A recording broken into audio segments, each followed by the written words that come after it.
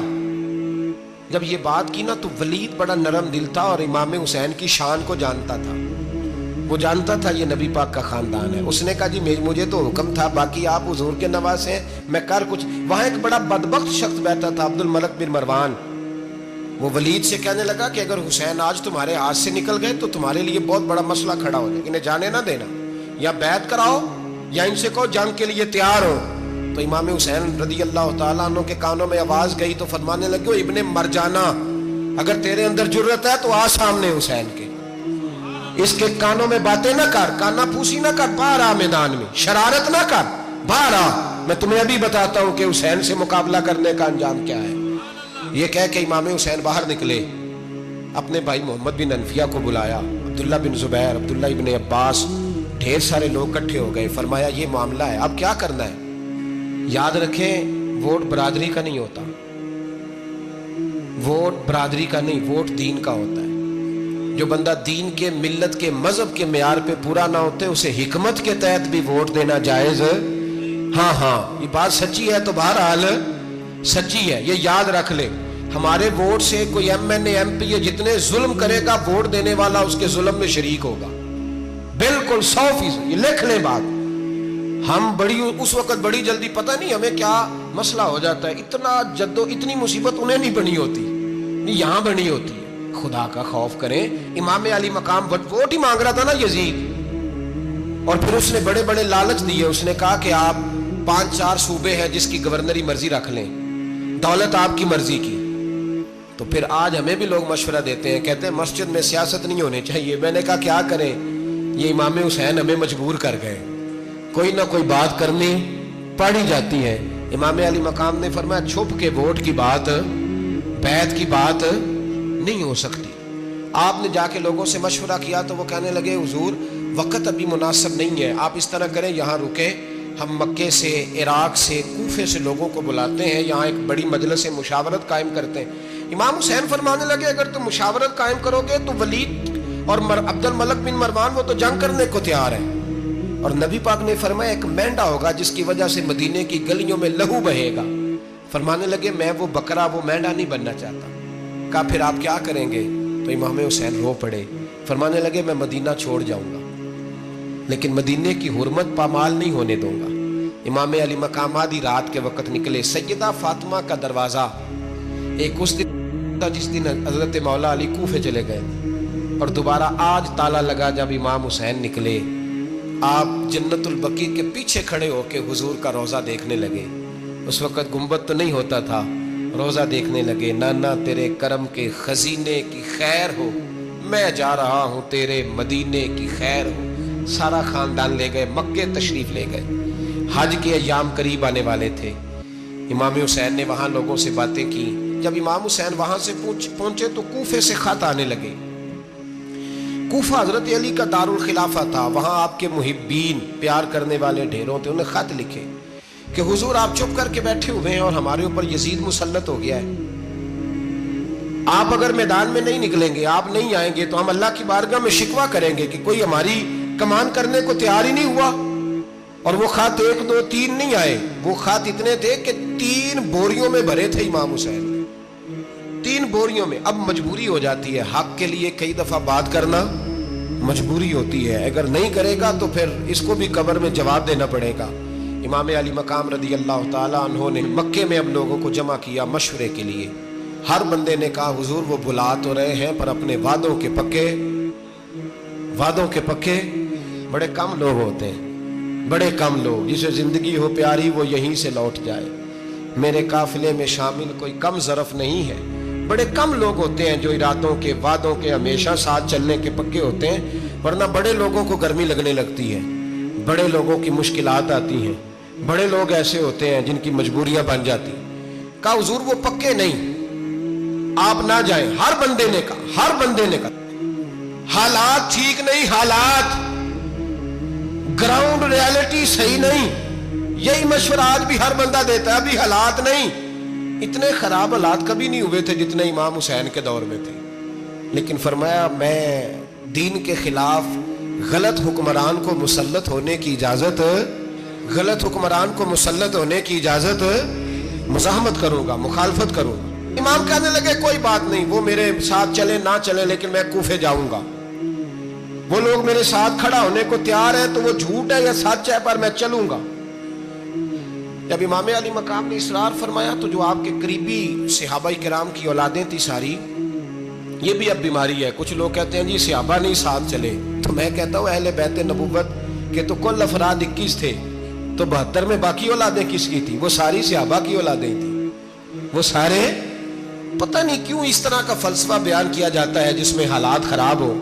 حضرت سیدنا امام علی مقام کو جب بہت زیادہ کہا گیا نا تو امام حسین رضی اللہ تعالیٰ عنہ نے فرمایا چلو میں ایک کام کرتا ہوں، مسلم بن عقیل کو بھیجتا ہوں، حضرت علی کے بھتیجے ہیں، امام حسین رضی اللہ تعالیٰ عنہ کے چچا کے بیٹے ہیں، حضرت عقیل کے صاحبزادے مسلم بن عقیل بڑے سمجھدار آدمی تھے، معاملہ فہم تھے، بڑے جری تھے، اتنا زبردست مشورہ کم لوگ دیتے ہیں جتنا حضرت مسلم بن عقیل دیتے تھے۔ ان کو بھیجا گیا کوفے۔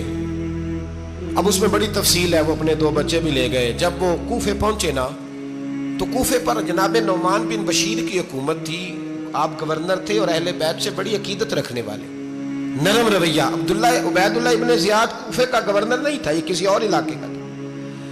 جب آپ وہاں پہنچے تو نعمان بن بشیر نے دیکھا کہ حضرت مسلم بن عقیل آئے ہیں تو لوگ دوڑے ان کی بیعت کرنے، بھاگے، اتنے لوگ جمع ہوئے کہ ایک دن میں 17,000 آدمی نے بیعت کر لی۔ تو تم پتہ ہے نا جڑا الیکشن لڑتا ہوتا ہے راتی جیت کے سوندا ہے، وہ فاتح ہوتا ہے، ہر روز جیتتا ہے، پتہ اسی دن چلتا ہے جس دن الیکشن کا ریزلٹ اناؤنس ہوتا ہے۔